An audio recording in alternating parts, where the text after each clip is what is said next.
多謝主席。面對全球經濟低迷咧，同埋大國博弈嘅挑戰啦，其實夏寶龍主任咧對香港嘅寄語咧係清晰地咧指出，我哋係唔單止咧要主動應對外部嘅環境變化咧，仲需要喺內部尋找我哋嘅增長動力，以創新思維咧同埋務實嘅措施去迎接我哋嘅挑戰㗎。咁我自己咧長期關注咧我哋嘅青年工作啦。咁其實我見到我哋政府喺呢次嘅預算案之中咧，其實咧都係好精準務實咁樣咧，長遠咧希望咧將我哋嘅香港本地嘅新一代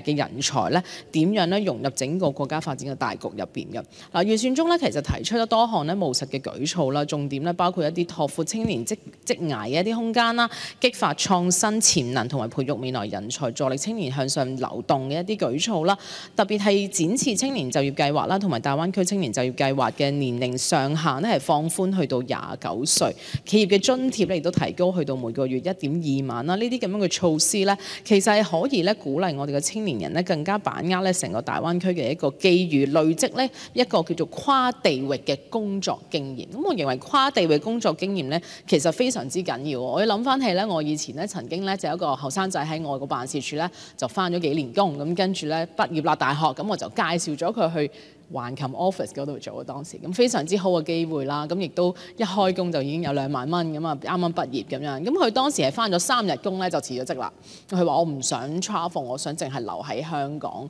咁其實有咁大好嘅機會咧，都咁樣白白流失咗啦。其實就係我哋後生仔嘅眼界，其實有陣時冇睇到咁遠。我哋希望及早咧幫佢哋安排睇多啲、學多啲，睇下點樣可以咧有一個跨領域、跨地域嘅一個發展。咁呢一方面咧，其實我見到咧。我哋政府咧喺我另外同時間咧，我哋喺見到有80幾個公營機構咧入邊咧都設立咗4000個實習嘅一啲名額，等我哋嘅青年人咧可以多渠道咁樣了解政府嘅運作啦，利用親身實踐啦，去提升佢哋嘅社會參與感咧同埋歸屬感。其實創業嗰方面咧，而家青年人咧成日都喺度諗話點樣可以創業咧，有啲諗法點樣將佢變到錢咧？我哋其實即係有俾青年人咧多啲機會咧，去有本錢咧去試錯。咁其實喺佢哋嘅創業路上咧，我哋都已經喺今次嘅報告入邊咧有好多唔同嘅舉措啦。譬如話房委會推出咗共築創業家嘅計劃，透過免租金嘅商鋪咧去支持青年人試行去創業啦。喺孵化青年商業創業方面咧係一個重要嘅一步嚟嘅。但係咧我都好希望咧政府可以諗深一層，關於咧點樣可以進一步咧加強佢哋市場導向嘅輔導嘅機制，幫助咧青年嘅創業者咧可以將創新嘅諗法咧轉化成可持續嘅一個商業模式。其實前幾日咧，我喺立法會咧都約見咗一班本地好出名嘅玩具設計師，咁啊好多人去排隊嘅，佢啲物品一賣出嚟嘅時候咧係好多人排隊。咁佢哋咧本身就已經出咗身啦，其實佢哋都有個夢想，佢哋希望自己出咗身之後，都希望可以帶住一班有創意嘅本地嘅設計師，點樣一齊可以去出海。咁佢哋咧就認為咧，而家咧好多時咧佢哋有一個理念，但係咧點樣將佢哋嘅 product 咧係可以商品化，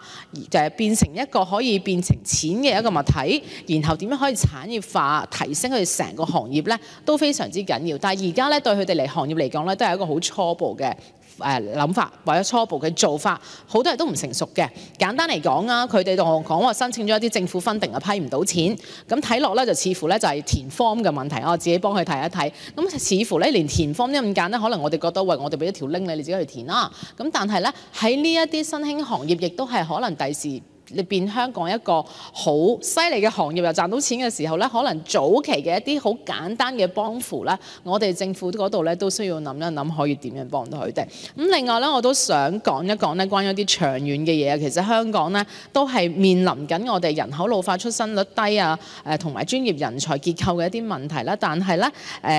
我哋喺呢個人口整體啊，香港整體人口政策咧，究竟要點樣走咧？似乎咧冇話完全好實咁樣去着墨。我覺得呢一方面咧，其實對我哋嚟講咧係一個好大嘅挑戰嚟嘅。其實咧，我哋嘅經濟增長啦，同埋長期嘅社會穩定咧、發展穩定咧，係有一個重要嘅一個影響嘅。呢一方面我哋要點樣去走？我哋見到我哋生育率全球最低係0.77，遠低於呢個更替嘅水平，即係意味住咧我哋未來嘅勞動力淨係靠本地人力咧自然增長咧係已經唔夠嘅。咁我哋就要諗清楚我哋嘅香港人口呢4個字。香港人口呢盤棋究竟要點樣擺，要點樣去佈陣，要點樣策略性咁樣做一啲引導，又做翻一啲政策。我見到政府喺鼓勵生育方面呢，其實做出咗一連串嘅好積極嘅一啲回應㗎啦，支援在職家庭啦，減輕佢哋嘅生活壓力啦。自去年4月起咧，就提供咗在職家庭津貼啦，喺兒童津貼方面就加咗15%啦，幫助基層家庭係可以安心咁樣去工作啦，提升翻生活質量啦。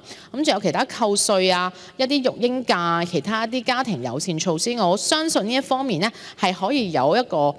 慢慢走向一個正向嘅一個方向嘅一個做法嘅。咁引來人才嗰方面咧，都見到有一系列嘅一啲舉措啦，係推展緊啦。我相信呢兩樣嘢合併埋一齊咧，係一定會有1+1等於會有一個1+1大於2嘅效果。但係好似我頭先咁樣講，整體嚟講，我哋個人口政策應該要點樣走？似乎我喺其他一啲委員會都問過啦，冇一個特定嘅一個方向目標。咁呢度咧，我相信咧，我哋做大策略嘅時候咧，應該都要着墨諗清楚。另外咧，就係我哋香港婦女發展方面啦。婦女發展咧，其實我哋香港女性地位高，好多時咧都係位高權重啊。我之前去馬來西亞一個女性嘅論壇入邊都話，我哋香港唔係太大呢個問題，男女唔平等，非常平等。我哋喺香港咁，但係咧，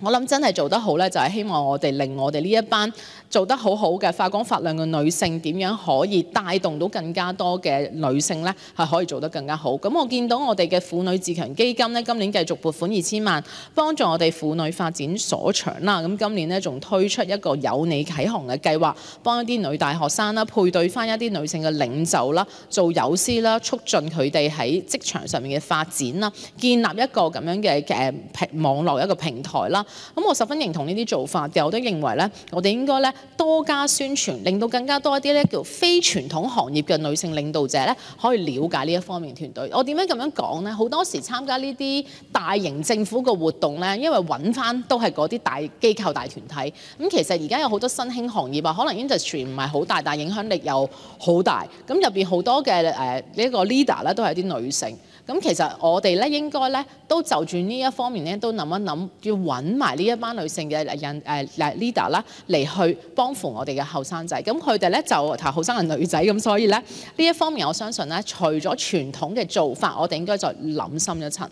咁主席，我覺得咧香港人係好叻㗎，非常之識得變通。咁政府嘅角色咧好多時咧就係向上點樣放寬條例嘅限制咧，向下點樣織好呢個基礎嘅保護網。我見到港投公司咧作為對香港港版嘅內心資本咧，就其實已經出手投資咗超過90間科技嘅企業㗎啦，策略性咁樣推動翻科創嘅企業去成長，咁助力翻傳統產業嘅轉型啊，我認為係非常之重要。咁面對我哋而家香港個整體嘅財政狀況呢，我覺得咧我哋社會嘅各界咧就需要更加多少少耐心，企好你個隊形啊，以你理性務實嘅態度咧，係一齊去共度時間。主席，本人謹此陳辭，支持2025年撥款條例草案。